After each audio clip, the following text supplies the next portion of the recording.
Hola amigos, bienvenidos al programa de hoy. El amor que vale es el Ministerio de Enseñanza Bíblica Radial del pastor Adrian Rogers. Hay algo hermoso acerca de un hombre o de una mujer que puede envejecer graciosamente. Ancianos piadosos. No hay nada más honorable, más digno que un anciano piadoso. La Biblia dice que su pelo canoso es su corona de gloria y él debe ser la gloria de sus hijos, de sus nietos. De paso diré que Satanás no tiene ancianos felices. Él tiene en sus manos algunos inquietos y desaprensivos jóvenes, pero no tiene ancianos felices. Pero asimismo, no hay nada más feo y deplorable que un anciano impío. ¿Ha visto alguna vez algunos de ellos? Sus ojos son como quemadas luces de lujuria, sus bocas como una alcantarilla abierta, su mente es como un basurero. Todo lo que tiene por delante es enfermarse más y más hasta cuando se muere y ser internado en un hueco en la tierra. Pero un anciano piadoso es algo maravilloso y es un gozo estar junto a él. En el estudio bíblico de hoy desarrollaré el tema ¿Cómo embellecer su hogar? Hoy hay muchos programas en la televisión y artículos en las revistas que enseñan cómo diseñar y decorar su casa. Y el enfoque es que su casa sea realmente hermosa. ¿Sabía que es posible vivir en una magnífica casa y tener un feísimo hogar? A veces ponemos tanto énfasis en la casa que nos olvidamos de edificar el hogar. En el mensaje de hoy, de la serie Fortaleciendo a su familia, el Dr. Adrian Rogers, nuestro maestro bíblico, en la voz del pastor Lenín de Llanón, nos enseñará cómo embellecer nuestro hogar. Tenga la bondad de abrir su Biblia en la epístola de Tito, capítulo 2. Hoy deseo hablar acerca del hogar y cómo embellecerlo, porque es posible vivir en una magnífica mansión y, sin embargo, tener un hogar completamente feo. Por eso quiero decirle cómo tener no solo una casa hermosa, sino también un hermoso hogar. Tito, capítulo 2, verso 1. Pero tú habla lo que está de acuerdo con la sana doctrina. La frase estar de acuerdo significa embellecer algo. Por ejemplo, si una mujer se compra un vestido y su esposo le dice, eso está de acuerdo contigo, lo que le está diciendo es que ella está embellecida por ese vestido, que es un vestido que le queda muy bien. Cuando Tito dice, tú habla lo que está de acuerdo con la sana doctrina, lo que está diciendo es que hay que hablar con la hermosura de la verdad. La misma idea la encontramos en el verso 10 que dice, no defraudando, sino mostrándose fieles en todo, para que en todo adornen la doctrina de Dios. Un adorno es algo que sirve para embellecer, y esta palabra literalmente tiene que ver con los cosméticos. La idea es, usa los cosméticos de la palabra de Dios. Adórnate con la doctrina de Dios. Verá, uno puede hacer de la verdad algo muy feo o algo sumamente hermoso. Algunas personas usan la Biblia como un garrote y no como una espada. Así que siempre necesitamos hablar lo que está de acuerdo con la sana doctrina, adornando nuestro hablar con las doctrinas de Dios. La gran mayoría de las mujeres lucen mucho mejor si usan un poco de maquillaje o cosméticos. Eso no duele, creo yo. Pero el problema es que algunas mujeres no creen que un poquito de maquillaje es suficiente, especialmente alrededor de los ojos, y terminan luciendo como si se hubieran puesto la máscara del zorro. Deben adornarse, pero con moderación, con buen gusto. Así está adornado el Evangelio del Señor. Hay casas realmente feas, y hay casas realmente hermosas. Hoy tenemos una generación que ha perdido sus amarraduras, y esa es la razón por la que debemos tener programas para los niños, porque alguien necesita enseñar a los niños mientras son niños, porque nuestra generación es como un barco a la deriva en el mar, sin brújula y sin timón. Y eso me entristece hasta tal punto que si no fuera porque conozco a Dios, me desesperaría. Y no es que tratamos de hacer bien las cosas. Lo triste es que nos estamos ahogando en un mar de informaciones, seminarios, conferencias, encuentros matrimoniales y sesiones de consejería. Parece que siempre estamos aprendiendo, sin tener la capacidad de conocer la verdad, porque francamente, todas estas cosas no están basadas en la palabra de Dios.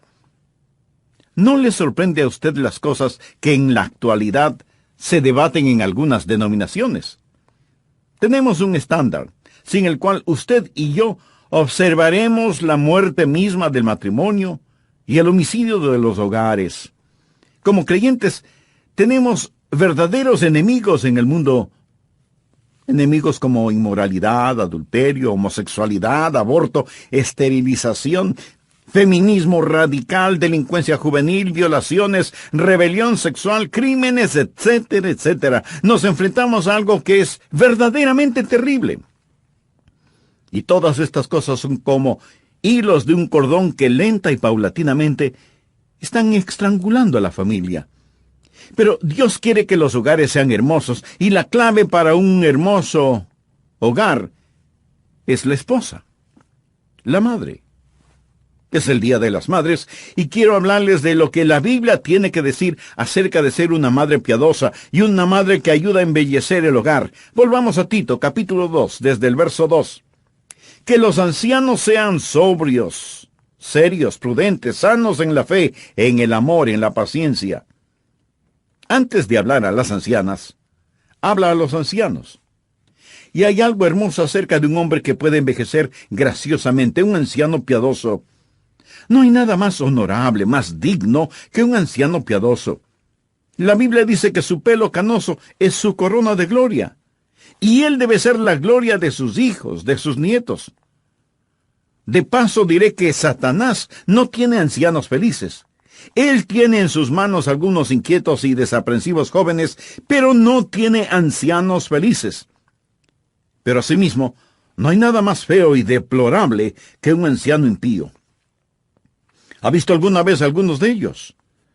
Sus ojos son como quemadas luces de lujuria, sus bocas como una alcantarilla abierta, su mente es como un basurero.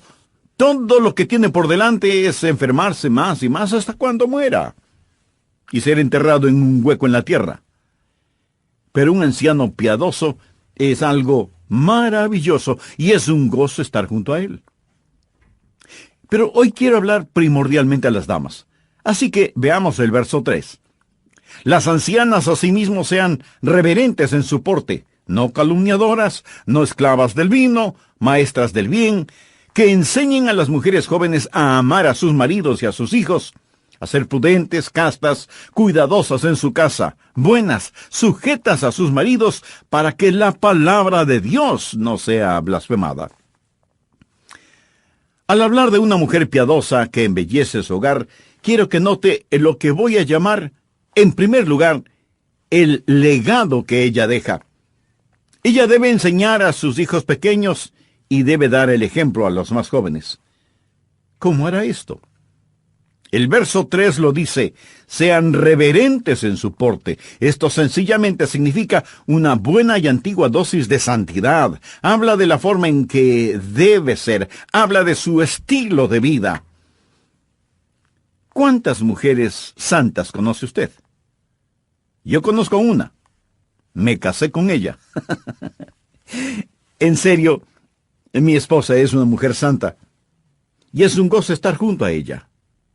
Los eruditos bíblicos dicen que esta palabra santidad tiene que ver con los sacerdotes cuando salían del templo en el cual habían estado quemando incienso.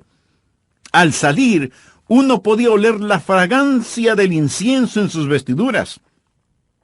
Y yo conozco a personas así, que cuando usted está junto a ellas, su sola presencia despide un aroma especial. Estoy convencido que es el perfume de Dios en sus vidas. Esa es la manera en que una anciana debe ser. Tiene que haber santidad en su estilo de vida. Tiene que ser piadosa en su manera de hablar. Note que también dice que no deben ser calumniadoras. En otras palabras, no debe ser una diseminadora de escándalos. No debe actuar ni acusar a nadie falsamente. Un chisme, una calumnia es una enfermedad que empeora con el paso del tiempo. Y algunos de los peores calumniadores son los ancianos, hombres y mujeres. Hay algo sumamente feo acerca de un hogar que no es un hogar santo. un hogar lleno de chismes y calumnias. Una mujer estaba hablando acerca de ir al cielo y dijo: cuando esté en el cielo, me pregunto, ¿cómo me pondré mi túnica sobre las alas? Y una amiga con sarcasmo le dijo: lo que debe preocuparte es cómo ponerte el sombrero sobre los cuernos. Cuando uno calumnia o acusa falsamente, se vuelve exactamente como Satanás. El verso 3 también dice que debe estar libre de cosas adictivas. Específicamente dice, no esclavas del vino. Y al decir esto, algunas personas se alegrarán diciendo: ajá, eso quiere decir que sí puedo tomar un poco de vino. Mi amigo, lo siento, pero no es eso lo que significa. Cuando dice, no esclavas del vino, es una expresión idiomática que quiere decir que ella debe total y completamente abstenerse de tomar vino. Estamos hablando de vino intoxicante. Además, en el original griego esta frase hace referencia a alguien que no solo que no bebe, sino a alguien que se mantiene absolutamente alejado de la bebida. De paso, permítame decir que la Biblia, tanto en el Antiguo como en el Nuevo Testamento, hace especial énfasis en la abstinencia total de bebidas alcohólicas. Una mujer piadosa que va a dejar un legado debe ser santa, no calumniadora, no esclava del vino. Y el espíritu de esta enseñanza incluye, aunque no se menciona, incluye cigarrillos, drogas y cualquier otra cosa que sea adictiva. Recuerde que aquello de lo cual se esclaviza, aunque usted lo niegue, se vuelve su cruel y terrible amo.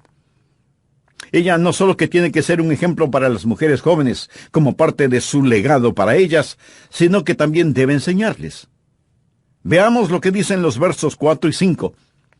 Que enseñen a las mujeres jóvenes a amar a sus maridos y a sus hijos, a ser prudentes, castas, cuidadosas de su casa, buenas, sujetas a sus maridos, para que la palabra de Dios no sea blasfemada. ¿Quién va a enseñar a las jovencitas a ser amas de casa? Las mujeres que tienen sus propios programas en la televisión. Las conocidas mujeres de las telenovelas. Los colegios o universidades que se encargarán de enseñar a las mujeres jóvenes cómo ser buenas amas de casa. Dios dice que son las ancianas las que deben enseñar a las jovencitas estas cosas.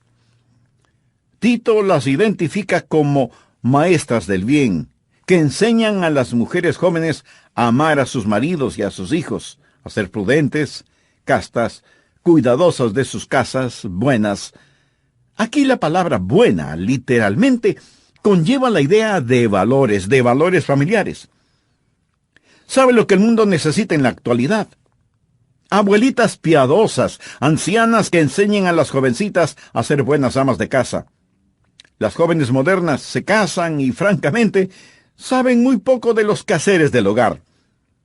Gastan mucho dinero en la boda, pero muy poco o nada en prepararse para el matrimonio. Algunas de las que se casan ni siquiera saben cocinar, no saben ni la receta preparar cubitos de hielo. Yo sé esa receta, poner H2O, o sea, agua, en un recipiente metálico o plástico apropiado y ponerlo en el congelador para que se solidifique. Yo puedo hacer cubitos de hielo que se derriten en la boca. Los jóvenes modernos que se casan ni siquiera saben lo básico de las responsabilidades hogareñas. Por supuesto, hay las excepciones del caso. ¿Pero quién les va a enseñar? Se necesitan madres ancianas piadosas que enseñen a las mujeres jóvenes. Ustedes, madres, abuelitas y damas ancianas en las iglesias, con toda la experiencia que tienen, de alguna manera necesitan enseñar a las jovencitas. El legado que las ancianas dejan con su ejemplo y su enseñanza. En segundo lugar, el amor que se debe aprender. ¿Qué es lo que las ancianas deben enseñar a los jóvenes? Veamos una vez más Tito 2, los versos 4 y 5. que enseñen a las mujeres jóvenes a amar a sus maridos y a sus hijos, a ser prudentes, castas, cuidadosas de sus casas, buenas, sujetas a sus maridos, para que la palabra de Dios no sea blasfemada. Madres y abuelitas, ¿sabían que ustedes deben enseñar a las jovencitas a amar a sus hijos? Y no faltará alguien que me pregunte, pastor, ¿es que hay alguna forma especial de amar a los hijos? Bueno, sí, desde mi punto de vista. Hay 3 cosas que usted puede hacer. Puede decirles, puede tocarles, puede enseñarles. Dígales constantemente que les ama. No piense que decirles de vez en cuando que les ama es suficiente. Nunca será suficiente las veces que les diga que les ama. Luego, abrace, bese, acaricie a sus hijos, independientemente de si ellos quieran que lo haga o no. El amoroso contacto físico crea lazos maternales y filiales que tienen repercusiones emocionales positivas y duraderas. Y en tercer lugar, enséñeles día a día, línea sobre línea, precepto sobre precepto, un poquito aquí, otro poquito allá. ¿Sabía usted que muchos pedofílicos proceden de una familia abusiva? Una de las grandes necesidades en estos días es madres que realmente amen a sus hijos. Las radicales feministas han enseñado a las mujeres modernas que una carrera o profesión es tal vez más importante que ser una ama de casa, y que las cosas materiales son más importantes que los hijos. En el Salmo 127:3 leemos: He aquí, herencia de Jehová son los hijos, cosa de estima el fruto del vientre. Hoy tenemos una generación que miran a los hijos como cargas, como estorbos y no como bendiciones. Y algo anda muy mal en cualquier país con un hogar que tenga ese concepto de los hijos. Hay algo terriblemente diabólico cuando se asesinan bebés en el vientre de sus propias madres. El vientre, que debería ser el lugar más seguro sobre la tierra para esos bebés, se ha convertido en el lugar más peligroso para su sobrevivencia. ¡Qué paradoja cuando se considera a aquellas mujeres que quieren tener hijos y no pueden concebirlos! ¡Qué vergüenza para aquellos que, pudiendo tenerlos, no los tienen por motivos egoístas! En la Biblia, las mujeres que han sido una bendición para este mundo han sido aquellas mujeres que oraron a Dios para concebir hijos, y Dios les contestó sus oraciones. Sara, hasta los 90 años de edad, fue estéril y oró a Dios, y ella concibió y dio a luz a Isaac. Y nuestro Salvador es descendiente de Isaac. Raquel oró y dijo: oh Dios, dame un hijo, o si no me muero. Y Dios contestó esa oración. Y Raquel tuvo a José, figura prominente en la nación de Israel. Ruth también oró por un hijo, y dio a luz a Obed, quien fue el abuelo de David, el más grande rey de Israel, de cuyo linaje vino el Salvador. Elizabeth era ya de edad avanzada cuando oró a Dios, y Dios abrió su vientre y nació Juan, quien más tarde sería Juan el Bautista, y de quien Jesús diría: entre los que nacen de mujer no se ha levantado otro mayor que Juan el Bautista. Ana estaba en el templo orando y sollozando de tal manera que Elí, el sacerdote del templo, pensó que ella estaba borracha. Pero Ana le dijo: Señor, no estoy borracha. Solo estoy derramando mi alma delante de Dios para que me conceda el tener un hijo. Y Dios le dio a Ana al pequeño Samuel, quien con el correr del tiempo sería un poderoso profeta en Israel. La tragedia del aborto, esa falta de amor por los niños, es esto. ¿Quién sabe a quién se asesina en el vientre de su propia madre? Tal vez a un científico que hubiera dado a este mundo el remedio contra el cáncer, o contra la epidemia del SIDA. Tal vez otro genio musical como Juan Sebastián Bach o Beethoven. O tal vez otro evangelista como Billy Graham. ¿Quién sabe la clase de bienhechores de la humanidad que se extirpan por medio del aborto? Ocuparse de los quehaceres del hogar no es nada fácil ni seductor. Pero, queridas jovencitas, quiero decirles que no hay un llamado más hermoso que ese. Los padres tienen influencia en sus hijos, pero la verdad comprobada es que las madres hacen la más grande impresión en sus hijos. ¿Escuchó bien eso? Creo que vale la pena repetirlo. Los padres tienen mucha influencia en sus hijos, pero la verdad comprobada es que las madres hacen la más grande impresión en sus hijos. Bien, terminaré este tema en el próximo programa. Antes de finalizar, permítame hacerle unas preguntas. ¿Habla usted de lo que está de acuerdo con la sana doctrina? ¿Le interesa más el tener una casa llena de lujos o un hogar lleno de amor? Como padres, desea que sus hijos sean ricos y famosos, y no sabios y piadosos. Usted no tendrá las prioridades de la vida en orden hasta que su propia vida esté en orden, y solo lo estará cuando le entregue a Cristo el control de su vida. Quisiera hacer esa decisión espiritual este mismo momento. Lo puede hacer mediante una sencilla oración. Y si no sabe cómo orar, puede decir con sus propias palabras algo como lo siguiente: Señor Jesús, me reconozco pecador, necesitado de tu misericordia y de tu gracia. Perdona mis pecados. Con gratitud en mi corazón, este mismo instante te recibo como mi Salvador y mi Señor. Gracias por amarme. Gracias por perdonarme. Gracias por salvarme. Y ayúdame, oh Señor, para que yo no me avergüence nunca de ti, y no sea una vergüenza para ti o para tu palabra. Lo pido en tu santo nombre. Amén.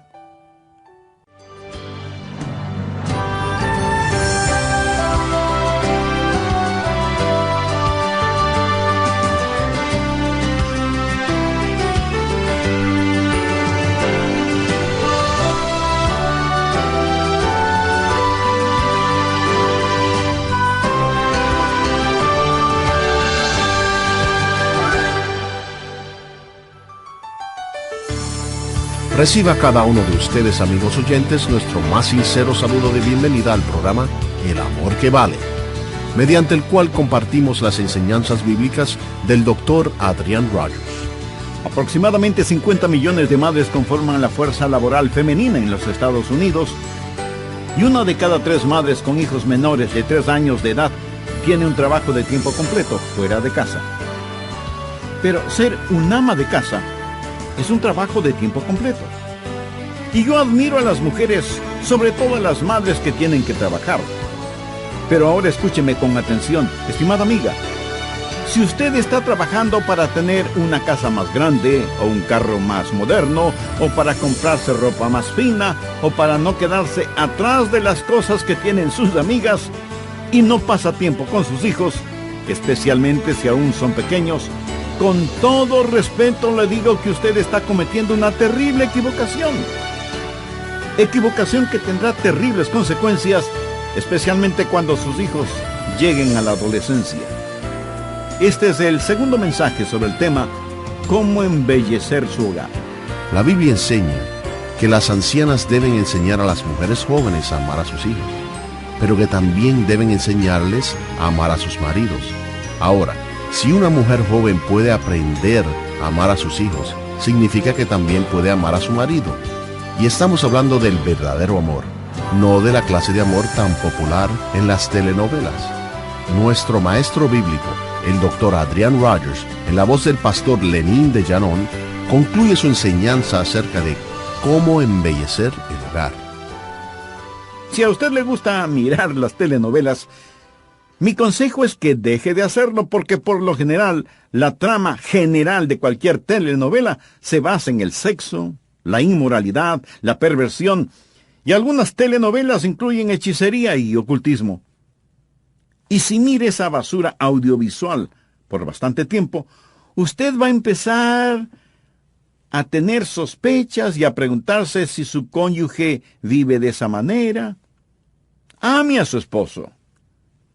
La esposa del doctor Billy Graham dijo en una reunión de mujeres, dijo lo siguiente: su tarea es amar a su esposo. La tarea de Dios es hacer que él sea la clase de esposo que debe ser. En primer lugar, la mujer debe estar consciente del legado que deja. En segundo lugar, del amor que debe aprender. Y en tercer lugar, del estilo de vida que debe vivir. En relación con este importante punto, Tito dice que las mujeres jóvenes deben ser prudentes, castas, cuidadosas de su casa, buenas, sujetas a sus maridos, para que la palabra de Dios no sea blasfemada. ¿Qué quiere decir la palabra prudente? Significa ser sensata, seria, sensible. Significa usar bien el sentido común. Significa ejercitar prudencia cuando compra, cuando se alimenta, cuando decora, cuando en lo físico se cuida integralmente. La Biblia dice que cuando un hombre encuentra una esposa así, ha encontrado un verdadero tesoro. Ella le hará bien a su esposo todos los días de su vida. Pero no solo debe ser prudente, sino también casta. Y esta palabra significa pura, sin promiscuidades sexuales, no malintencionadamente seductora, pura. Querida jovencita que me está escuchando, manténgase pura. Consérvese pura para el hombre que un día llegará a ser su esposo. Llegue hasta el altar matrimonial siendo una virgen. Haga de esto una prioridad en su vida. En el mundo actual en el cual vivimos, lo que estoy diciendo provocará risas y burlas. Bueno, no importa, ya lo dije.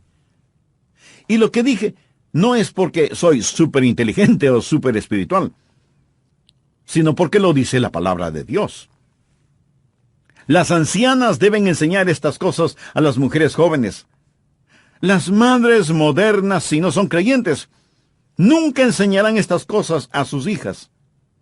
Pero sí les hablarán del sexo seguro, de pastillas de control de la natalidad. Y hasta es posible que les hablen de la conveniencia del aborto. Eso es increíble. Está totalmente opuesto a la enseñanza bíblica, que hace énfasis en la castidad, en la pureza.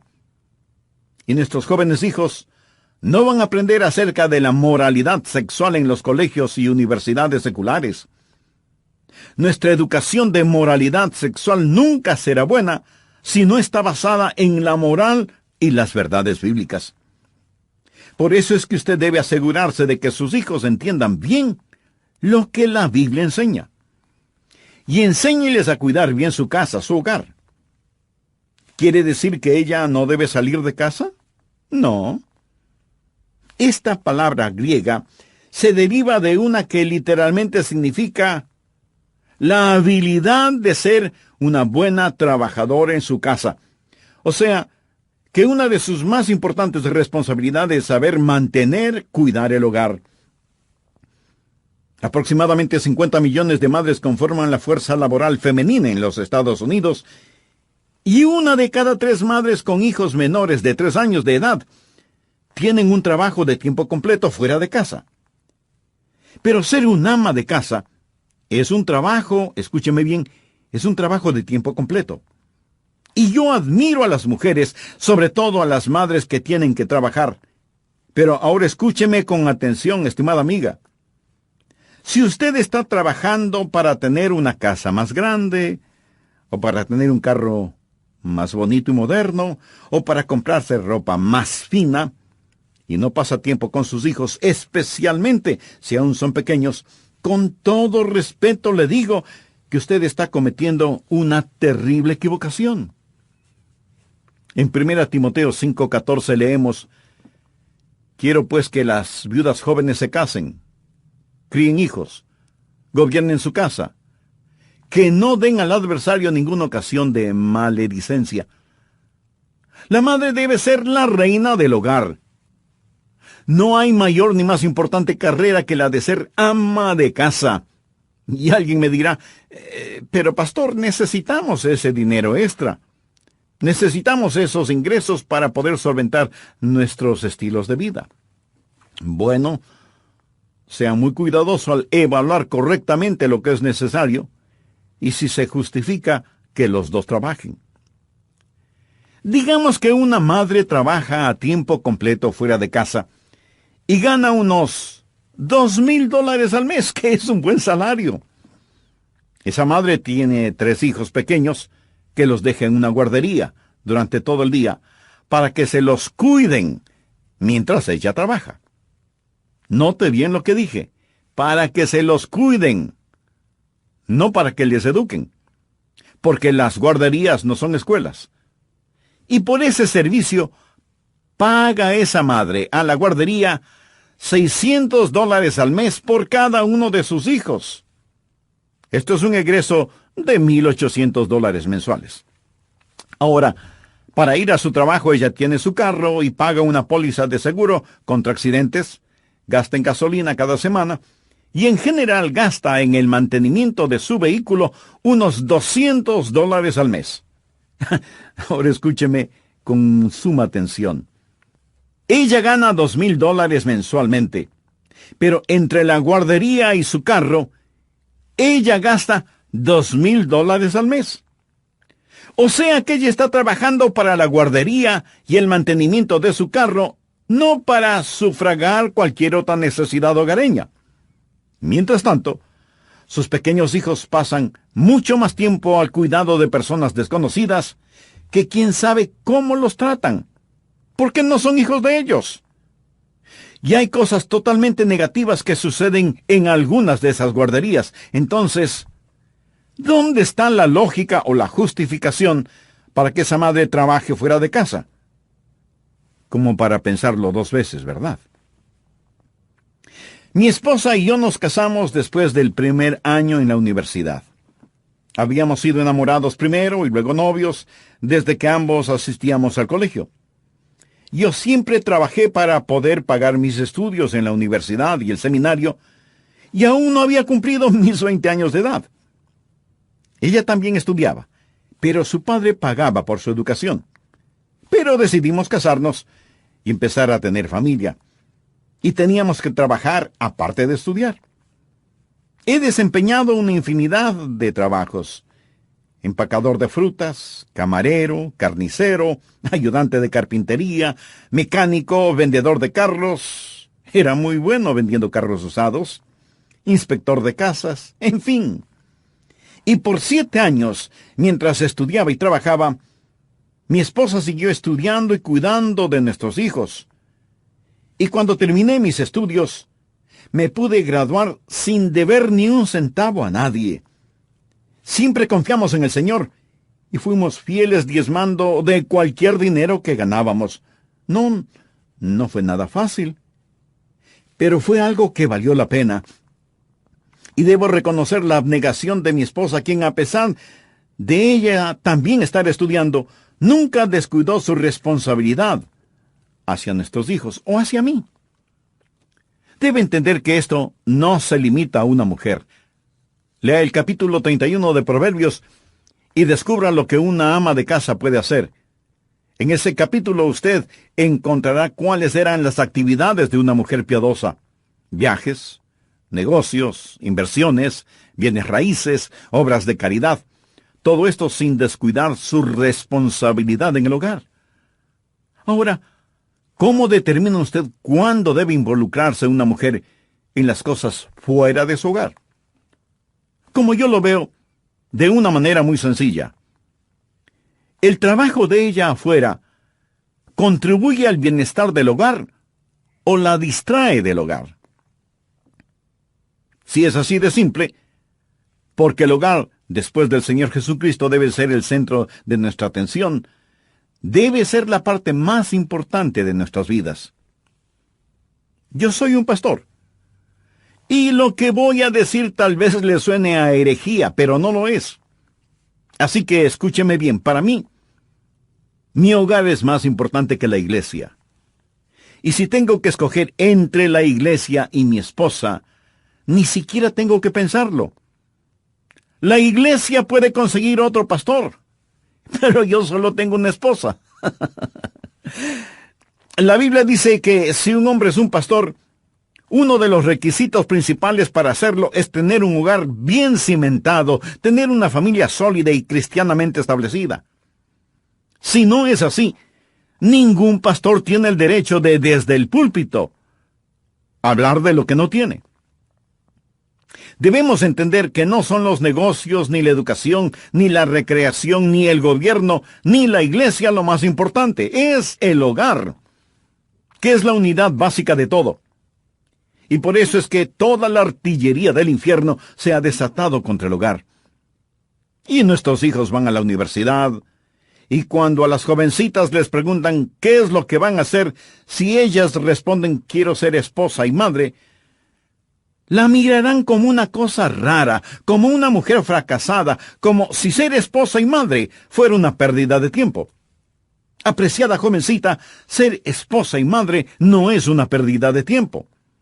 Es el llamado más alto, profundo, dulce y lleno de significado que usted puede tener. Formar un hogar cristiano. La Biblia dice que las ancianas deben enseñar a las jóvenes, a las mujeres jóvenes, a ser buenas amas de casa. La epístola de Tito también dice que hay que enseñar a las mujeres jóvenes a ser buenas, y la palabra buena aquí no significa que no hagan lo malo, pero literalmente significa que deben tener ternura en su corazón, no solo ser moralmente justas. Cada hogar necesita una persona con un corazón tierno, no alguien con un corazón lleno de odio y crítica. Las palabras de bondad deben estar siempre a flor de labios.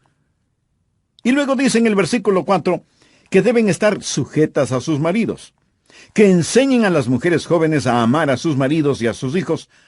Ahora note lo que dice el verso 5, a ser prudentes, castas, cuidadosas de su casa, buenas, sujetas a sus maridos. La palabra sujetas literalmente significa obedientes. En nuestro contexto actual, hablar de que la mujer debe obedecer a su marido es políticamente incorrecto, pero es bíblicamente cierto. Hay algunos pseudoeruditos modernos que quisieran eliminar la palabra obediencia de la ceremonia matrimonial. Cuando uno en matrimonio une a una pareja y dirigiéndose a la novia le dice que deberá obedecer a su esposo, uno puede sentir la reacción de muchos. Por favor, pastor, ¿cómo puede decir eso? ¿No se da cuenta que estamos viviendo en el siglo XXI? Pues sí, lo digo y lo repito. La mujer debe ser obediente de su marido. Ahora, esto no significa que él sea un dictador. Más bien quiere decir que él debe proveer un amoroso liderazgo en el hogar.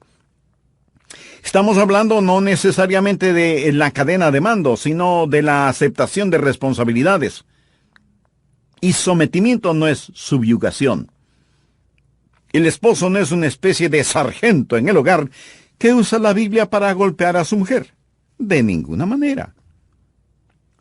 Un hombre comentó entre sus amigos: yo solía suscribirme a la teoría de la superioridad masculina, pero mi mujer canceló mi suscripción. El marido no es superior a su mujer. Yo no soy superior a mi esposa. Es más, sin temor a equivocarme, puedo decir que de muchas maneras ella es superior a mí. En el colegio y universidad, sus calificaciones fueron siempre mejores que las mías.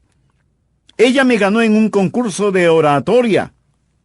Con todo, ella sabe estar sujeta a mí. Sumisión y obediencia no es nada denigrante para una mujer que quiere ser una verdadera esposa.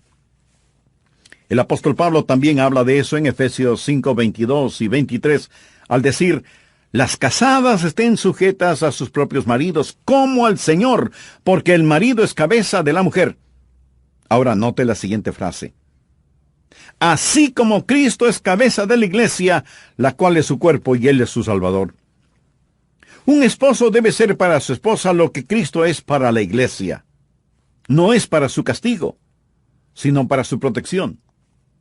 Leemos en 1 Corintios 11:3, pero quiero que sepáis que Cristo es la cabeza de todo varón, y el varón es la cabeza de la mujer, y Dios la cabeza de Cristo. Dios el Padre, Dios el Hijo, el hombre y la mujer. Así como Dios el Hijo está bajo Dios el Padre en la Santa Trinidad, la mujer está bajo el hombre en el esquema de las cosas de Dios. Pero eso no significa inferioridad. Si usted sabe teología bíblica, sabe que Jesucristo es coigual y coeterno con el Padre. De ninguna manera es inferior. Por eso es que Pablo dijo, pero quiero que sepáis que Cristo es la cabeza de todo varón, y que el varón es la cabeza de la mujer, y Dios la cabeza de Cristo. Ahora, porque Dios el Padre sea la cabeza de Cristo, el Hijo, no significa que Cristo, el Hijo, sea inferior a Dios el Padre. Ninguna mujer es inferior al hombre. Leamos Gálatas 3:28. Ya no hay judío ni griego, no hay esclavo ni libre, no hay varón ni mujer, porque todos vosotros sois uno en Cristo Jesús.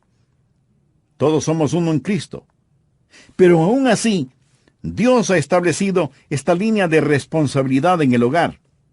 Y esto hay que enseñarlo, porque hoy en día no se lo enseña. Y una mujer que se rebela contra esto es una mujer que tendrá problemas. Primero, problemas con Dios.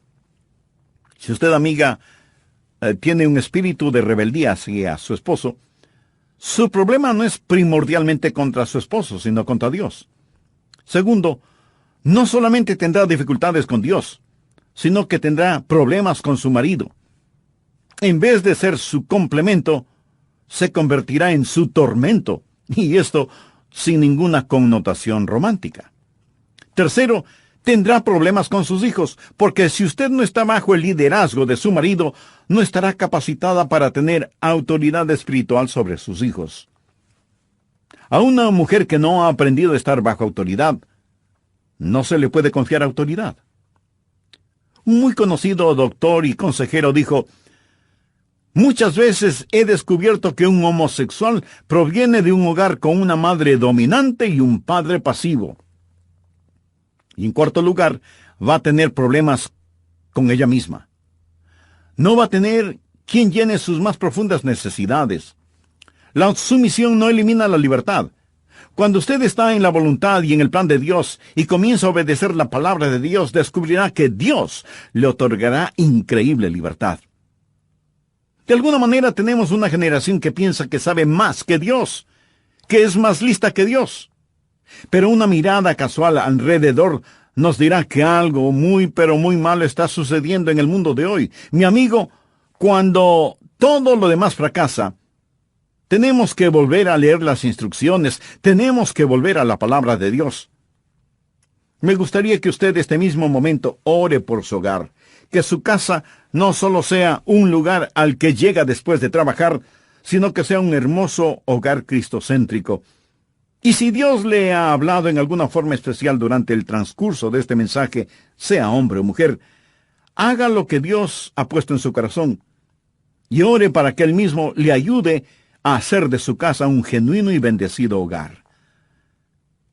Padre, agradezco por tu gracia que nos permite tener y mantener hogares piadosos.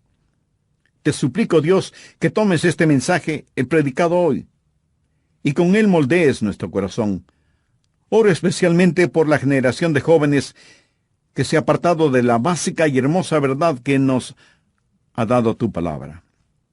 Señor, obra y trabaja en nuestros corazones y ayúdanos a nosotros, los mayores, a enseñar a los jóvenes para que aprendan a amar y a vivir digna y piadosamente. En el nombre del Señor Jesús. Amén.